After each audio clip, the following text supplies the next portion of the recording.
kapuso, mag-ingat po sa sindikatong nangongopya ng mga credit card. Isa po sa mga muntik ng mga biktima, umabot sa mahigit 100,000 piso ang bayarin. Nakatutok si Von Aquino.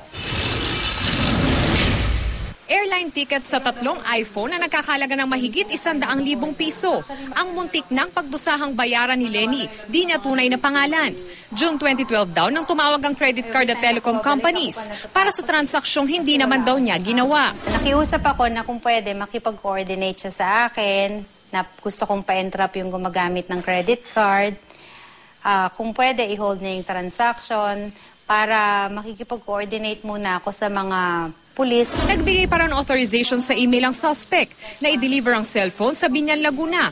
Doon na nangyari ang entrapment operations. Yung babae mukhang sanay naman, mukhang grupo sila nang sinasabi niya, inutusan lang siya, may tumawag lang sa kanya para i-receive yung delivery at wala daw siyang alam kung ano man yun. Pero matapos mahuli, nakapagpiansa ang suspect at hindi na sumipot ng sampahan ng reklamo sa Laguna RTC.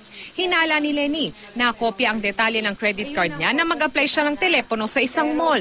Isa lang ito sa mga insidente ng biglang pagtaas ng credit card at ATM card fraud sa Pilipinas.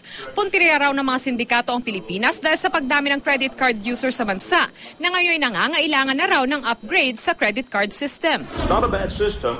It just needs to be more analytic. It needs to be more automated in order to keep up with the fraud.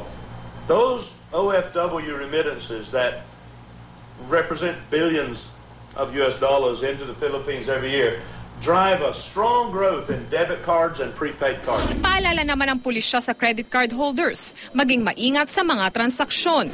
Dapat talagang nakatutok sila kung saan